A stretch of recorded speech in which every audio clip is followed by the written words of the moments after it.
In uncertain times, Americans are looking for someone steady, someone calm under pressure, hungry to do what's right, ethical, and focused on what's best for every American. A president who will never lie to you. A leader who's smart enough to take a nap when the going gets tough. Merlin. In a time of turmoil and conflict, he's the president we need.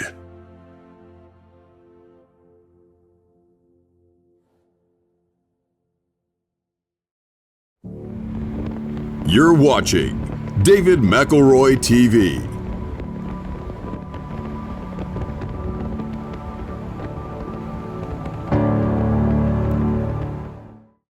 There are times when I love this life so much that I can barely stand it.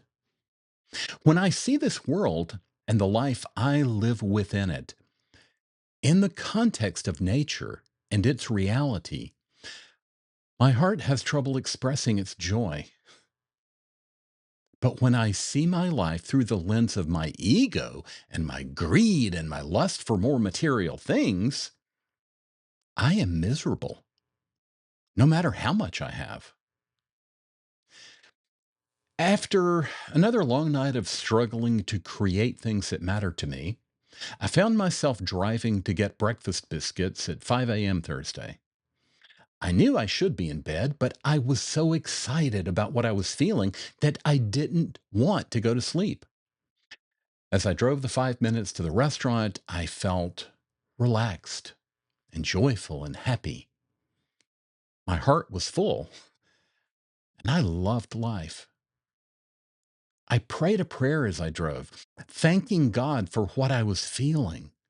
I realized, not for the first time, that one of the keys to being happy in life is learning to be satisfied with what you already have.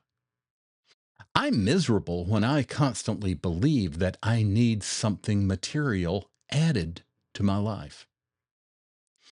I realized that I felt joyful because I have complete faith in the truth and beauty of nature. I felt grateful for these gifts that had been given to me, and I felt joyful to realize that loving connection with others was still possible, and that this was completely within my grasp. I'm very aware of all the evil and ugliness and pain in this world. My joy about truth and beauty doesn't negate those terrible things which we humans do to ourselves and to each other. But I realized that I was free to decide which side of the ledger to look at. When I choose to look at the ugly parts of life, I find myself looking for things to make myself feel better. I inevitably find ways to think that if I had more of this or more of that, life would be better. And when I feel like that, all it does is make me feel a terrible sense of lack. It makes me feel the way Adam and Eve felt when they realized they were naked. Until then, they hadn't known to want or need to cover their bodies. But the knowledge they gained about their lack made them unhappy. That's what happens to me when I dwell on things I don't have. Or, even worse, when I think about things that other people have that I don't have. Things that I might feel as though I deserve. That sort of envy is poison to my soul. The ancient Greeks saw a connection between beauty and truth. That used to baffle me, but I get it now.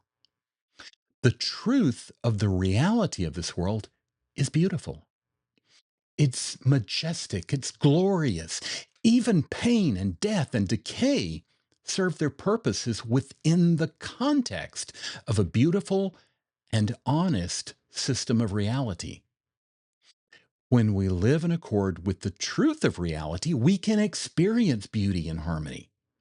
And when we keep our eyes fixed on staying within the bounds of God's truth and beauty, that's when we can learn to experience the love and connection that every single one of us desperately needs. It would be convenient if I had more money or more of a number of things, but nothing that money could buy can make me any more joyful about life. Focusing on wanting more, once I've taken care of my most basic needs, of course, just takes my eyes off the things that really matter. I have so much to think about these days. I have so much to experience. The more my heart is quiet and open, the more I experience of the beauty and truth which are there whether I see them or not. And the more I see those things and the more I focus on them, the more my heart and mind are ready to experience the love which I need. In my best moments, my mind is painfully aware of the evil and pain of this world, but my heart is joyfully and lovingly dancing because I know truth and beauty are real. And because I know that loving connection to others is still possible for me. If you'd like to get in touch with David, please send praise, money, and marriage proposals to David McElroy at mac.com. If you have a complaint or some other form of criticism, keep it to yourself.